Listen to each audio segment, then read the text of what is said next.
ठीक है, तो यहाँ पर हम डायग्राम देख रहे हैं। डायग्राम में हमारी जो केल्विन साइकिल है वो किस तरीके से परफॉर्म हो रही है। तो सबसे पहले जो होता है फाइव कार्बन वाला जो कंपाउंड होता है राइबुलोज मोनोफॉस्फेट। ठीक है, राइबुलोज मोनोफॉस्फेट होता है जो कि फॉस्फोराइबुलोज काइनेज एंजाइम की प्रेजेंस में 6 ATP के मॉलिक्यूल्स के साथ में रिएक्शन करके राइबुलोज 1,5 डाइफॉस्फेट बनाता है। ठीक है, यहाँ पर देखिए राइबुलोज 1,5 बाइफॉस्फेट बन चुका है। देन इसके बाद क्या होता है, अब ये जो फर्स्ट प्रोडक्ट है राइबुलोज 1,5 बाइफॉस्फेट, ये जो होता है ये CO2 को फिक्स करने वाला, CO2 को एक्सेप्ट करने वाला कंपाउंड होता है जो कि वाटर के 6 मॉलिक्यूल के साथ में, यहाँ पर हम देख रहे हैं कार्बन को ये क्या करने वाला है, कार्बन को एक्सेप्ट करने वाला होता है जो फर्स्ट प्रोडक्ट होता है। यहाँ पर देख रहे हैं ये, और ये क्या करता है, कार्बन को एक्सेप्ट करता है और साथ ही साथ ये क्या करेगा, जो वाटर है उसके 6 मॉलिक्यूल्स के साथ में रिएक्शन करके ये बनाता है यहाँ पर फॉस्फोग्लिसरिक एसिड। ठीक है, 3-फॉस्फोग्लिसरिक एसिड, यानी कि 3-फॉस्फोग्लिसरेट ये फॉर्म करेगा। ठीक है, राइबुलोज 1,5 बाइफॉस्फेट जो कि इसका फर्स्ट प्रोडक्ट है, ये कार्बन का बहुत बड़ा एक्सेप्टर होता है। कार्बन को एक्सेप्ट करके वाटर मॉलिक्यूल्स के साथ में रिएक्शन करके 3-फॉस्फोग्लिसरेट का फॉर्मेशन करता है। अब इसके बाद स्टार्ट होती है हमारी जो सेकेंड है प्रोसेस, वो होती है रिडक्शन की। ठीक है, अब यहाँ से हमारा रिडक्शन स्टार्ट होने वाला है। अब यहाँ पर जो हमारा 3PGA बना है, यानी कि 3-फॉस्फोग्लिसरेट बना हुआ है, वो फॉस्फोग्लिसरोकाइनेज एंजाइम की प्रेजेंस में फॉस्फोराइलेशन करता है और फॉस्फोराइलेशन करने के बाद जो है वो PGA का फॉर्मेशन करता है। किसका फॉर्मेशन करेगा, PGA का। ये PGA हमारा यहाँ पर बन चुका है। ठीक है, इसके बाद जो हमारा रिडक्शन में ये जो 3-फॉस्फोग्लिसरेट बना हुआ है हमारा, ये बन जाएगा अब अपने ATP के मॉलिक्यूल के साथ में रिएक्शन करके ये बन जाएगा फॉस्फोग्लिसरोकाइनेज एंजाइम की प्रेजेंस में डाइफॉस्फोग्लिसरिक एसिड, डाइफॉस्फोग्लिसरेट में ये कन्वर्ट हो जाएगा। ठीक है, अब इसके बाद जो ये बचे हुए जो मॉलिक्यूल्स होंगे, है ना, इसके पास 12 मॉलिक्यूल्स थे डाइफॉस्फोग्लिसरेट के, जिसमें से 5 मॉलिक्यूल्स जो होंगे वो अपने आइसोमर्स में कन्वर्ट हो जाते हैं। ठीक है, और अपने आइसोमर्स में कन्वर्ट होने के बाद जो है वो रिडक्शन की प्रोसेस करके ट्रायोस फॉस्फेट का फॉर्मेशन करते हैं, जो कि स्टार्च और शुगर्स में आगे जाके कन्वर्ट हो जाते हैं, या तो ADP से ग्लूकोज या फिर UDP से ग्लूकोज। UDP ग्लूकोज बनाता है, ये सारी चीज़ें होती है, और ग्लूकोज से स्टार्च का फॉर्मेशन होता है, और ये जो स्टार्च होता है ये फूड का स्टोरेज प्रोडक्ट होता है। ठीक है, तो यहाँ पर किसका रिडक्शन हुआ था, ATP से ADP रिड्यूस हुआ है, और साथ ही साथ NADP से NADPH का फॉर्मेशन होता है। लास्ट जो है हमारा स्टेप है वो है रीजनरेशन। अब यहाँ पर रीजनरेशन कैसे होगा, तो जो हमारा 3-फॉस्फोग्लिसरेट के मॉलिक्यूल्स था, अब यहाँ पर जो हमारा ट्रायोस फॉस्फेट बना हुआ है ये, ठीक है, ये इपीमरेज एंजाइम की प्रेजेंस में रीजनरेशन की प्रोसेस करता है। यहाँ पर क्या होता है, इपीमरेज एंजाइम की प्रेजेंस में जो राइबुलोज 5 फॉस्फेट का फॉर्मेशन करता है, और यहाँ पर फिर से ATP ब्रेक डाउन होकर के ADP में कन्वर्ट होता है, और आफ्टर रीजनरेशन अगेन हमारा जो प्रोडक्ट था राइबुलोज 1,5 बाइफॉस्फेट, इसका निर्माण हो जाता है। ठीक है, और ये वापस से अपने 6 मॉलिक्यूल्स का फॉर्मेशन कर लेता है, और फिर से वही केल्विन साइकिल स्टार्ट हो जाती है। ठीक है, तो यहाँ पर फिर से वापस वही प्रोसेस रिपीट होगी। कार्बन डाइऑक्साइड का फिक्सेशन होगा, कार्बोक्सिलेशन की प्रोसेस होगी, फिर 3-फॉस्फोग्लिसरेट बनेगा, और यहाँ पर रिडक्शन होगा ATP से ADP और NADPH का रिडक्शन होगा, साथ ही साथ ट्रायोस फॉस्फेट बनेंगे, और इससे शुगर यानी कि ग्लूकोज और स्टार्च हेक्सो शुगर का फॉर्मेशन होगा, और रीजनरेशन की प्रोसेस लास्ट में होगी जो कि इपीमरेज एंजाइम की प्रेजेंस में होगी, और यहाँ पर ATP जो है वो ADP में कन्वर्ट हो जाएगा, और अगेन हमारा जो पहला प्रोडक्ट था राइबुलोज 1,5 बाइफॉस्फेट, उसका फिर से फॉर्मेशन हो जाएगा। तो यहाँ पर ये हमारी केल्विन साइकिल कंप्लीट हो जाती है। नेक्स्ट हम स्टार्ट करें C4 पाथवे। तो मैं पहले ही बता चुकी हूँ C4 पाथवे और C3 पाथवे क्या होता है। ऐसे प्लांट जिनके अंदर जो first product after carbon fixation first product जो है वो 3 कार्बन वाला कंपाउंड बनता है, तो ऐसे प्लांट में C3 पाथवे प्रेजेंट होता है। और ऐसे प्लांट जिनमें कि जो फर्स्ट प्रोडक्ट है वो C4 बनता है, यानी कि 4 कार्बन वाला कंपाउंड बनता है। तो ऐसे प्लांट में C4 पाथवे प्रेजेंट होता है। तो ये C4 पाथवे होता क्या है? Plants that are adopted to dry tropical regions have the C4 pathway। ऐसे प्लांट जो कि कहाँ पर डेवलप होते हैं? ट्रॉपिकल पार्ट्स में, है ना, वहाँ पर उनकी उन प्लांट्स में ये C4 पाथवे प्रेजेंट होता है। C4 oxaloacetic acid is the first CO2 fixation product. ठीक है, अब नाम से ही पता चल रहा है कि जो 4 कार्बन वाला कंपाउंड बनने वाला है आफ्टर CO2 फिक्सेशन, तो पहला प्रोडक्ट क्या बनेगा? Oxaloacetic acid. The plants with C4 pathway does follow Calvin cycle as the main biosynthetic pathway। ठीक है, जो C4 वाले होते हैं पहले उनको C3 पाथवे को फॉलो करना पड़ता है। तो सबसे पहले वो कैल्विन साइकिल को फॉलो करके अपने पाथवे में जाते हैं। C4 plants differ from C3 plants by having special type of leaf anatomy. अब ये C3 C4 से डिफरेंट कैसे हैं? तो जो C4 प्लांट्स होते हैं उनके पास में एक स्पेशल टाइप का, उनकी जो लीव्स होती है उनमें एक स्पेशल टाइप की एनाटॉमी प्रेजेंट होती है। They tolerate higher temperatures. ठीक है, वो हायर टेम्परेचर में भी टॉलरेट कर सकते हैं, सर्वाइव कर सकते हैं। They show a response to high light intensities. जो हायर इंटेंसिटी होती है लाइट की, उसमें भी ये रिस्पॉन्स शो करते हैं। The lack a process called photorespiration, but इनके पास में फोटो रेस्पिरेशन की प्रोसेस नहीं होती है। And have a greater productivity of biomass. बस ये बायोमास को बहुत अच्छे से डेवलप करते हैं और उनको क्रिएट करने में ना रोल प्ले करते हैं। Anatomy of C4 plant differ from C3 by having a large cells. उसके अलावा C4 प्लांट जो होती है उनके पास में लार्ज सेल्स होती है। उनका जो वेसिकुलर बंडल है उनके चारों तरफ ये सेल्स प्रेजेंट होती है, जिसको कि बंडल शीट सेल्स भी कहा जाता है। क्या कहा जाएगा? Bundle sheath cells. ठीक है, and the leaves which have the such anatomy are said to be a Kranz anatomy. और ऐसे लीव्स जिनके अंदर ये बंडल शीट्स प्रेजेंट होती हैं उन लीव्स की एनाटॉमी को कहा जाता है Kranz anatomy. The bundle sheaths cells में from several layers around the vesicular bundles and have large number of chloroplast. ठीक है, जो बंडल शीट्स होती हैं उनके पास में बहुत सारी लेयर्स होती हैं बंडल्स में, और ये जो होते हैं इनमें इन लेयर्स में लार्ज नंबर में क्लोरोप्लास्ट प्रेजेंट होता है। ठीक है, thick wall impervious to aqueous exchange and no intracellular space. उसके अलावा इनकी जो थिक वॉल्स होती हैं उनमें इजीली गैसियस एक्सचेंज हो जाता है और उनके बीच में कोई भी स्पेसेस नहीं होती। हमें पता है सेल के बीच में जो स्पेस होती है उसको हम कहते हैं इंट्रासेलुलर स्पेस, तो इनके पास में वो इंट्रासेलुलर स्पेस नहीं होती है। The pathway follow up by C4 plants are called the Hatch and Slack pathway is again a cyclic process. ठीक है, तो C4 प्लांट जो पाथवे को फॉलो करते हैं या फिर C4 प्लांट्स में जो पाथवे प्रेजेंट होता है उसको कहते हैं हैक एंड स्लैक पाथवे। ठीक है, जिस तरीके से C3 पाथवे को हम कैल्विन साइकिल कहते हैं उसी तरीके से C4 साइकिल जो होती है उसको हैच एंड स्लैक पाथवे भी कहा जाता है।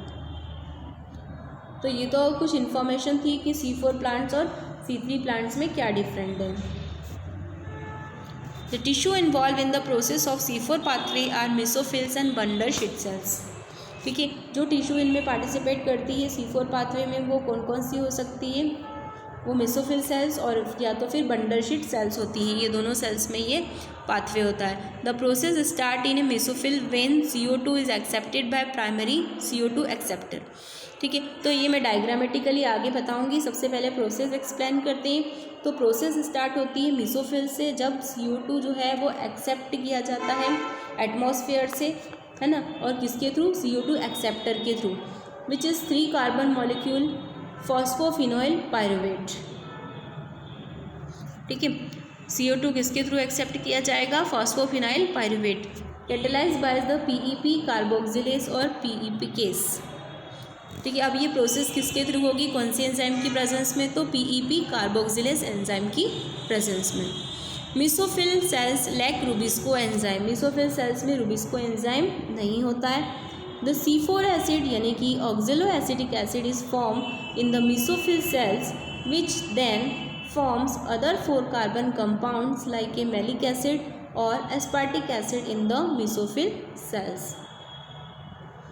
ठीक है, ये जो 4 कार्बन कंपाउंड होता है ऑक्जेलिक एसिड, ठीक है, ये कहाँ बनती है? मेसोफिल सेल्स में बनती है, जो कि आगे चल के और अदर 4 कार्बन वाले कंपाउंड का भी फॉर्मेशन करती है, लाइक ए मैलिक एसिड या फिर aspartic acid. Malic acid form are transported to the bundle sheath cells, और ये जो मैलिक एसिड होती है वो एक्ट करती है as a transported to bundle sheath cells में जाने के लिए इसका काम होता है।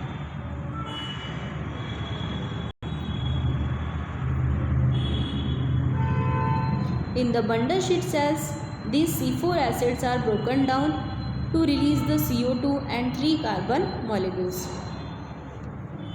है ना, मैं पहले ही बता चुकी, ये जो पाथवे होता है ये मेसोफिल सेल्स और बंडल शीट दोनों में होता है। ठीक है, बंडल शीट में क्या हो गया है? 4 कार्बन कंपाउंड यानी कि ऑक्जेलिक एसिड का फॉर्मेशन हो चुका है। उसके अलावा मैलिक एसिड और एस्पार्टिक एसिड का भी फॉर्मेशन होता है, और malic acid as a transporter इसमें वर्क करती है।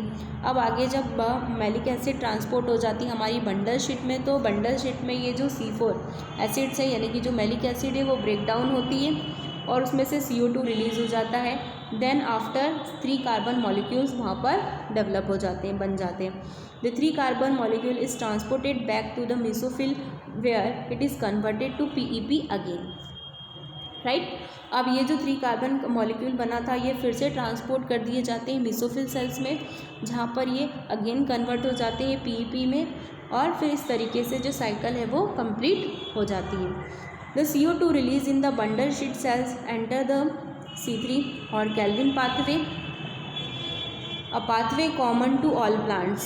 सभी प्लांट्स के लिए जो कॉमन पाथवे होता है यानी कि कैल्विन साइकिल। जो CO2 रिलीज़ हुई थी हमारी बंडल शीट से वो कहाँ चली जाएगी? कैल्विन साइकिल में। The bundle sheath cells are rich in enzyme ribulose. Bundle sheath में हमने पहले ही बात कर चुके हैं, मेसोफिल सेल्स में ये रुबिस्को एंजाइम एब्सेंट होता है, बट बंडल शीट में ये एंजाइम प्रेजेंट होते हैं। इसके साथ साथ carboxylase, oxygenase, but lack PEP, यहाँ पर PEP एब्सेंट होता है। Thus the basic pathway that result in the formation of sugar, the Calvin pathway is common to the C3 and C4 pathway. अब ये जो कैल्विन साइकिल है ये दोनों पाथवे के बीच में क्या होती है? कॉमन होती है, और इस पाथवे के रिजल्ट में शुगर्स का फॉर्मेशन भी होता है। अब हम आगे इसका डायग्राम देखते हैं किस तरीके से ये साइकिल परफॉर्म हो रही है। जो मैंने अभी बताया था वही सारी चीज़ें यहाँ पर डायग्राम्स में हैं। ये हमारी है मेसोफिल सेल्स और ये है बंडल शीट, ठीक है। यहाँ पर C4 पाथवे यानी कि हेक्स और स्लेग पाथवे यहाँ पर हम डिस्कस कर रहे हैं, जिसमें एटमॉस्फेयर से कार्बन डाइऑक्साइड आई है और उसने किसका फॉर्मेशन करा है? एटमॉस्फेरिक पायरुवेट का, फॉस्फोफिनोइल पायरुवेट का फॉर्मेशन किया है। जब यहाँ पर कार्बन का फिक्सेशन होगा तो आफ्टर फिक्सेशन 4 कार्बन कंपाउंड बनेगा, यानी कि यहाँ पर हमने पहले ही बात की है ऑक्जेलिक एसिटिक एसिड या फिर मैलिक एसिड और एस्पार्टिक एसिड, इन सभी का फॉर्मेशन होगा। और जो मैलिक एसिड होगी एज ए ट्रांसपोर्टर यहाँ पर वर्क करेगी, और जो मैलिक एसिड है वो यहाँ पर ट्रांसपोर्ट कर देगी 4 कार्बन कंपाउंड को, ठीक है। जैसे ही इस बंडल शीट में ये 4 कार्बन कंपाउंड आ गया है यानी कि C4 एसिड आएगी, वैसे ही यहाँ पर डीकार्बोक्सिलेशन की प्रोसेस होगी, जिसमें से एक कार्बन डाइऑक्साइड रिलीज़ हो जाएगा और वो कहाँ चला जाएगा? कैल्विन साइकिल में, ठीक है। तो यहाँ पर क्या बचा? C3 एसिड का फॉर्मेशन हो जाएगा। जैसे डीकार्बोक्सिलेशन की प्रोसेस होगी वैसे ही CO2 जो है वो कैल्विन साइकिल में चला जाएगा और यहाँ पर C3 एसिड का फॉर्मेशन होगा। ये C3 एसिड फिर से ट्रांसपोर्ट कर दी जाएगी कहाँ पर? हमारा जो पहला प्रोडक्ट था फॉस्फोफिनोइल पायरुवेट, ठीक है। जब ये C3 वापस से फॉस्फोफिनोइल पायरुवेट बनाएगी तो यहाँ पर रीजनरेशन की प्रोसेस फॉलो करेगी, ठीक है। तो इस तरीके से ये साइकिल जो है वो अगेन चलती रहती है। फिर से एक्सप्लेन कर रही हूँ, एटमॉस्फेरिक कार्बन डाइऑक्साइड अंदर आती है हमारी मेसोफिल सेल्स में और पहला प्रोडक्ट बनाएगी फॉस्फोफिनोइल पायरुवेट, ठीक है। आफ्टर फिक्सेशन ये 4 कार्बन कंपाउंड बनाएगा यानी कि ऑक्जेलो एसिटिक एसिड, मैलिक एसिड या फिर एस्पार्टिक एसिड का फॉर्मेशन होगा। और ये जो मैलिक एसिड है ऐसे ट्रांसपोर्टर वर्क करेगी और चली जाएगी हमारी बंडल शीट सेल्स में। बंडल शीट सेल्स में यहाँ पर डीकार्बोक्सिलेशन की प्रोसेस होगी, जिसमें से CO2 रिलीज़ होगा और वो कैल्विन साइकिल में चला जाएगा और हमारे पास C3 एसिड बन जाएगा। ये C3 एसिड अगेन हमारी बंडल सीट से ट्रांसपोर्ट कर दी जाएगी मेसोफिल सेल्स में, जहाँ पर इसका रीजनरेशन होगा और फिर से जो हमारा पहला प्रोडक्ट था फॉस्फोफिनोइल पाइरूवेट उसका फॉर्मेशन हो जाएगा। इसी पाथवे को हम C4 पाथवे या फिर हेक्स एंड स्लैग पाथवे भी कहा जाता है। नेक्स्ट और लास्ट टॉपिक है हमारा इस चैप्टर का फैक्टर अफेक्टिंग द फोटोसिंथेसिस। ऐसे कौन कौन से फैक्टर हैं जो हमारी फोटोसिंथेसिस की प्रोसेस को इफेक्ट करते हैं। The external factors which affect the photosynthesis including the availability of sunlight, temperature, CO2 concentration and water. ठीक है, यदि हम एक्सटर्नल फैक्टर की बात करें तो कौन कौन सी चीज़ें हैं जो रिक्वायरमेंट होती है हमें फोटोसिंथेसिस की प्रोसेस के लिए, तो वो सारी चीज़ें क्या क्या हैं। सनलाइट सबसे पहले ज़रूरी है, टेम्परेचर ज़रूरी है, CO2 ज़रूरी है और वाटर। ये चारों चीज़ें जो है हमें अपने फोटोसिंथेसिस की प्रोसेस के लिए रिक्वायरमेंट होती है।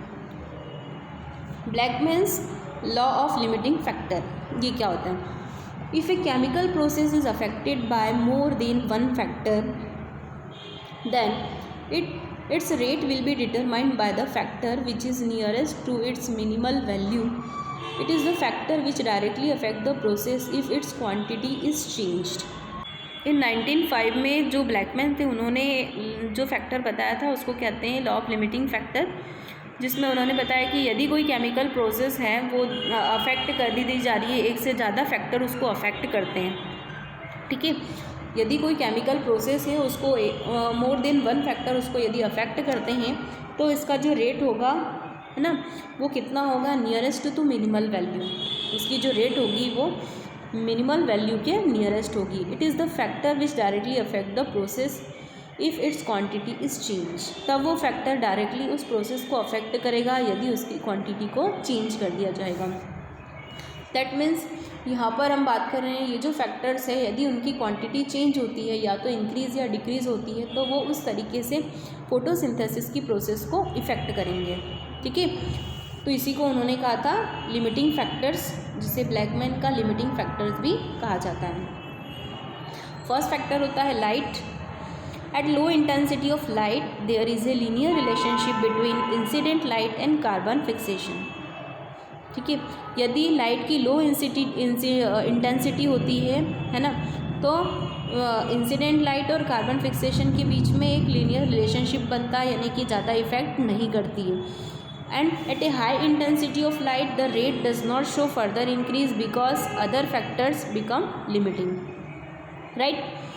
अगर हम लाइट की इंटेंसिटी को बढ़ा देते हैं, ठीक है, तो does not show the further increase, ये फिर से इंक्रीज़ नहीं हो पाती है। क्यों? क्योंकि जो दूसरे फैक्टर होंगे वो as a limiting factor work करेंगे। ठीक है, तो यही ब्लैकमैन ने कहा था कि यदि एक से ज़्यादा फैक्टर किसी चीज़ को केमिकल प्रोसेस को यदि एक से ज़्यादा फैक्टर उसको इफ़ेक्ट कर रहे हैं तो वो मिनिमल वैल्यू हो जाएगी उसकी। क्यों? क्योंकि एक यदि ज़्यादा इंक्रीज़ हो भी जाता है तो बाकी उसको क्या करते हैं, डिक्रीज़ कर देते हैं, उसके फैक्टर को, उसके इफ़ेक्ट को सप्रेस कर देते हैं, दबा देते हैं या कम कर देते हैं। ठीक है, तो यदि लो इंटेंसिटी रही लाइट की तब तो कोई बात नहीं है ना, और यदि हाई इंटेंसिटी होती तो दूसरे जो फैक्टर हैं वो एज ए लिमिटिंग फैक्टर वहाँ पर वर्क करने लगते हैं। Increase in incident light beyond a point result in the breakdown of chlorophyll and a decrease in the photosynthesis, right? यदि हम एक पर्टिकुलर अमाउंट से ज़्यादा यदि लाइट को प्रोवाइड करते हैं, यदि हम इंक्रीज़ कर देते हैं इंसिडेंट लाइट को, तो रिज़ल्ट में क्या होगा, जो प्लांट के अंदर जो फोटोसिंथेसिस होती है उसमें क्लोरोफिल का जो स्ट्रक्चर है वो ब्रेक डाउन हो जाएगा, और क्लोरोफिल का स्ट्रक्चर यदि ब्रेक डाउन हो गया तो फोटोसिंथेसिस की जो प्रोसेस होगी वो डिक्रीज़ हो जाएगी। ठीक है, तो लाइट का इफेक्ट क्या हुआ कि यदि एक मिनिमल अमाउंट में, यदि पर्टिकुलर अमाउंट में लाइट प्रोवाइड की जाए तो प्रोसेस पे कोई इफेक्ट नहीं करेगी, और यदि वो अपने अमाउंट से ज़्यादा इंक्रीज़ हो जाती है जिसके कारण क्लोरोफिल का स्ट्रक्चर ब्रेक डाउन होता है तो फोटोसिंथेसिस की प्रोसेस जो है वो डिक्रीज़ हो जाएगी। नेक्स्ट फैक्टर है कार्बन डाइऑक्साइड का concentration. CO2 is a major limiting factor for photosynthesis, सबसे इम्पॉर्टेंट फैक्टर है ये। It is important to remember that CO2 is in very low concentration in the atmosphere।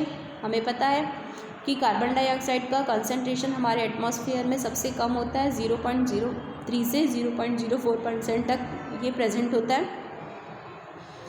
Increase in concentration up to 0.05% can increase the carbon fixation, right. यदि ये amount जो कि atmosphere में इतना होता है, यदि वो इंक्रीज़ हो जाता है 0.05% तक, तो ये कार्बन फिक्सेशन की प्रोसेस को इंक्रीज़ कर देता है, ठीक है। So an increase beyond this level can be damaging over the longer periods. और इसका ये जो अमाउंट इंक्रीज़ होता है तो उस कारण भी क्या होता है, ये जो प्रोसेस होती है फोटोसिंथेसिस की वो डैमेज हो सकती है, ठीक है। तो कार्बन डाइऑक्साइड भी एक बहुत बड़ा फैक्टर है जो कि फोटोसिंथेसिस के इफ़ेक्ट को क्या करता है, फोटोसिंथेसिस की प्रोसेस को अफेक्ट करता है। नेक्स्ट है हमारा temperature. The dark reactions are controlled by temperature because they are enzymatic, ठीक है। अब डार्क रिएक्शन में लाइट तो है नहीं, तो उस कंडीशन में हम टेम्परेचर के थ्रू क्या कर सकते हैं, उस रिएक्शन को कंट्रोल कर सकते हैं। क्यों? क्योंकि एंजाइम्स प्रेजेंस होते हैं वहाँ पर। एंजाइमेटिक रिएक्शन होने के कारण हम डार्क रिएक्शन में टेम्परेचर को कंट्रोल कर सकते हैं। But light reaction are also sensitive to temperature but to a much lesser extent. जो लाइट रिएक्शन होती है उसमें क्या होता है कि ऑलरेडी हमारे पास सनलाइट होती है, ठीक है, तो फिर भी वो थोड़ा सा सेंसिटिव होती है, टेम्परेचर भी ज़रूरी होता है, बट वो लेज़र एक्सटेंट में चाहिए, कम अमाउंट में चाहिए होता है, ठीक है। The C4 plant have a much higher temperature optimal than C3 plant, ठीक है। C4 प्लांट में ज़्यादा टेम्परेचर की ज़रूरत होती है as comparison to C3 plant. The temperature optimal for a particular plant also depend on its natural habitat, ठीक है। किसी पर्टिकुलर प्लांट के लिए जो टेम्परेचर होता है वो डिपेंड करता है कि वो प्लांट कौन से हैबिटाट में लगा हुआ है, उसका नेचुरल हैबिटाट क्या है, ठीक है। वो कौन से एटमॉस्फेयर में लगाया गया है जहाँ पे टेम्परेचर हाई है या फिर टेम्परेचर लो है, उस कंडीशन पे इसकी क्वांटिटी डिपेंड करती है। Tropical plants have a higher temperature optimal than temperate plants. जो ट्रॉपिकल प्लांट्स होते हैं, उष्णकटिबंधीय प्लांट्स होते हैं, उसमें ज़्यादा टेम्परेचर की रिक्वायरमेंट होती है कंपैरिजन टू टेम्परेट प्लांट्स के, ठीक है। तो यहाँ पर समझ में आ गया कि किस तरीके से टेम्परेचर जो है वो इफ़ेक्ट करेगी। देन लास्ट फैक्टर होता है हमारा वाटर, जो कि एक बहुत नेसेसरी फैक्टर होता है प्रोसेस फोटोसिंथेसिस की प्रोसेस के लिए। The effect of water is more on the plant rather than directly on photosynthesis. Plant के ऊपर जो वाटर का इफेक्ट है वो डायरेक्टली होता है, ठीक है। डायरेक्टली इसका इफेक्ट हमें फोटोसिंथेसिस की प्रोसेस में देखने को मिलता है। Water stress result in the closing of stomata and thus in reduce availability of CO2। Obviously बात है, यदि वाटर की कमी हो जाती है तो फोटोसिंथेसिस की प्रोसेस में क्या होगा, जो स्टोमेटा है वो अपने आप क्लोज हो जाएंगे, और स्टोमेटा यदि क्लोज हुआ तो CO2 भी अपने आप रिड्यूस हो जाएगा। हमें पता है प्लांट के अंदर जो लीव्स में स्टोमेटा होते हैं वो ओपन और क्लोज होते हैं, उसी कारण क्या होता है, जो रेस्पिरेशन की प्रोसेस होती है फोटोसिंथेसिस में वो कंप्लीट होती है। तो अगर वाटर की कमी हो गई तो स्टोमेटा अपने आप क्लोज हो जाएंगे, और जिसके कारण CO2 क्या होगा, अपने आप रिड्यूस हो जाएगा। Water stress also leads to the wilting of leaves. Wilting of leaves means reduce the surface area and reduce the metabolic activity in leaves, right.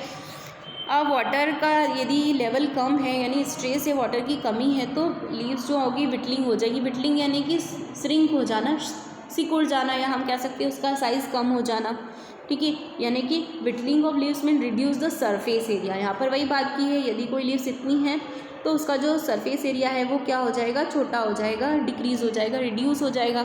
और सरफेस एरिया यदि रिड्यूस हो गया तो उसकी जो मेटाबॉलिक एक्टिविटी है, यानी कि जो प्रोसेस है फोटोसिंथेसिस की, वो भी अपने आप ही क्या हो जाएगी, रिड्यूस हो जाएगी, ठीक है। तो वाटर की कमी भी नहीं होना चाहिए। वाटर भी एक बहुत बड़ा लिमिटिंग फैक्टर है किसके लिए, फोटोसिंथेसिस की प्रोसेस के लिए। तो यहाँ पर हमारा ओवरऑल जो चैप्टर था फोटोसिंथेसिस इन हायर प्लांट वो कंप्लीट होता है, ठीक है। Thank you.